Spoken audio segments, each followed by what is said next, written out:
the buyer's agent post that went viral. Guys, we're going to unpack it this morning. Stay tuned. This is going to be a juicy one.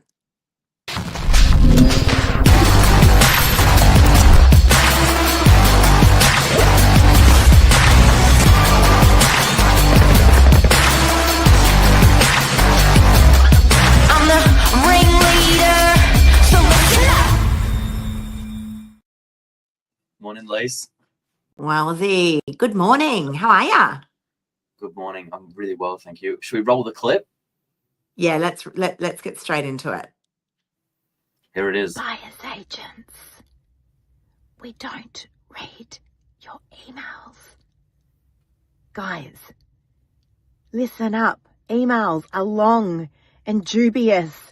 I get over 180 emails a day. So for all the buyer's agents out there, we do not read your emails. I'm not sure if anyone's actually told you guys this, but you know, the long emails that get sent to us about buyer's briefs, agents just are so time poor, like a lot of people in the industry, like you guys. There's better ways to communicate with real estate agents. Here's a couple of quick little recommendations that I suggest. We love you guys, but you got to find better ways. And I'm always saying speed and convenience will always win. WhatsApp is a great one. Set up a WhatsApp channel with your real estate agents and keep the messages short and brief. Don't give us links that we've got to click through to go in and have a look at the buyer's brief, and little short videos with your buyer's brief that you can text out to real estate agents. Think about the ways that we communicate these days. It's all short. There we go. Yeah. That's what. Did that go onto socials? So I popped that video out onto social media and across Instagram, LinkedIn, Facebook, and TikTok, and it just went zzz and spun out of control and got shared like hundreds of times. And listen, I got lots and lots of comments, Billy, and they were really, really constructive, positive. You know, I wasn't like trolled over it, but they were really constructive comments. So let's unpack it this morning. Buyers agents, what do you reckon, Billy? Yeah, play a huge part of the industry. You know, it's like having a representative for the other side of the deal. Makes a lot of sense. I hear a lot of buyers agents talking about, you know, clients you wouldn't go to court and represent yourself. You know, why do it with a property transaction? And I guess they serve them. They do a service for a multitude of different reasons for different clients. But yeah, make a massive part of the industry. Huge, you know, because we're the agent, we represent the vendor, and then, you know, the buyers have always just sort of been left there on their own, and lots of people haven't transacted before. So it makes good sense, right? And also buyers agents can tap in to a lot of the off-market, we refer to it as pre-market properties that are out there. So, you know, if you're not following an agent's social media and you're not on their database, so, you know, they're often able to get a buyer through the door before it's actually gone out to the wider community. I agree. They play a massive part. We do deals. We do lots of deals with buyers agents, and this definitely wasn't a derogatory slam at buyers agents. What we were talking about, what I was talking about there, was the communication. So, how many emails do you reckon you'd get in a day from buyers agents, Billy? I don't know about buyers agents alone, but you know, all the emails in general, just over 100, right? So there's so much to take in, and that's just one form of messages. WhatsApp, we calculated we're probably taking about 500 messages between all of our groups. Doesn't mean you're reading them all at once, but yes, naturally at the end of the day, you're going to catch up through them. Then you've got other social media pages. The amount of information coming inbound at one time is just ridiculous before you've even picked up a phone call. Yeah, I agree. And so, you know, I've always been a huge advocate of speed and convenience will always win. And, you know, as I pointed out in that post that I did, the emails that we get along are dubious. And, you know, I always say the people vote, and the amount of comments that were coming through from other real estate agents saying, you know, we don't read them either. And I think we understand that a lot of people just a lot of real estate agents probably just don't have the capacity to read the emails. And so what can we do better as an industry, agent and buyer's agent, to collaboratively work together, taking into account that speed and convenience will always win? So what are some of the ways, like Billy, like genuine question, we haven't discussed this topic off air or anything like that, but genuinely, like what do you think would be some of those ways? You're a great agent. What are some of those ways that you would think would be really useful, that you might be able to interact a little bit better, maybe with the buyer's agent, so that we can help the people? Yeah, I guess if collaboratively speaking, if this process was more refined, everyone would win, but the client would win the most, because there would be more back and forth. I actually don't mind some of the emails. Don't get me wrong. There's some that seem to get better cut through than others. The ones that seem to get the best hit rate in terms of opening are the ones where you don't have to go through like another portal to then open up the brief. Sometimes it's a PDF attached, or sometimes it's a link that you've got to go through, and that just gets lost in translation.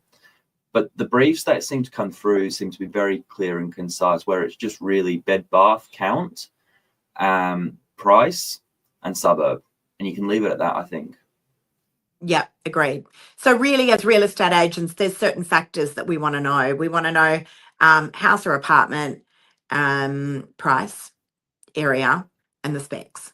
That's pretty much it. To have to go in, as you said, and open up another link where you've got to download all those Northern Beaches buyers. As I mentioned in that video, it's not going to happen, because we are, like you guys, like everyone, we're time poor. Some of the other ways that I love, there's actually a buyer's agent who he's actually from Cohen Handler. I'm going to give him a shout out, Tom. I love it when he sends me through a brief. It's on WhatsApp and it's about 10 words, which is just perfect for me. It's buyer, $2 million, looking in Chroma, and it's super brief. And I'm always like, yep, great. Don't have anything at the moment. I'll let you know when I do. And it's just great. Thanks. Speed and convenience. So WhatsApp is a great one. Keep it really, really short and brief. The other one is a little video. Hey guys, just want to let you know we've got this buyer. We don't really need too many details about them. We've got this buyer. They're looking for a house in DY. They've got a budget of up to $3 million. Please reach out to us. They're ready to go now. Reach out if you've got anything. A video. Send us a video. Another thing I love is when it's filtered in price order. It's so much easier to go down the list or up the list in price range and match it against our price lists, because I can't imagine it could be sorted in any other order, but sometimes it's alphabetical, and so that means the numbers all over the shops. And I can't imagine it could be priority order, because I imagine every client's equal priority, but it's just crazy. Sometimes it jumps from hundreds of thousands to then millions, then multiple millions. Is crazy. So price order, I agree. Price order 100%, because as an agent, your listings. You're like, okay, great. I've got something for $1 million. I've got something for 5 million. I've got something for 8 million. The other thing that I wanted to mention was, and I don't know why, and I'd love to hear from a buyer's agent out there. And again, I just want to point out, guys, this is definitely not a dig at buyer's agents. This is a better way that we can communicate together to work together better. And therefore, in turn, it helps the people. But another way is putting a post out to social media. And again, I want to know from the buyer's agents why people don't do this. Like, when we've got a pre-market listing, Billy, and we jump onto our socials, we're like, we've got this great 2-bedroom apartment coming on if you want to get through first. How come buyer's agents don't do that with buyers on social media? And look, I'm sure some do, but we're not, sometimes seeing it enough. If there was just a central portal where, because there's some really big offices around as well. So they have like these big collaborative teams. It'd be the same as us. You've got 12 listing agents. You can speak to one listing agent, or you can kind of pick up the phone and call 12 people. It takes 12 times the amount of time. If it was just in one place, you get that really good cut. I think that's what clients want now. They just want cut through. They like the effectiveness. Absolutely. And then the telephone. So I do a lot of pre-market selling, loads. In fact, probably 98% of my properties that I list are first pre-market or off-market, as many people know.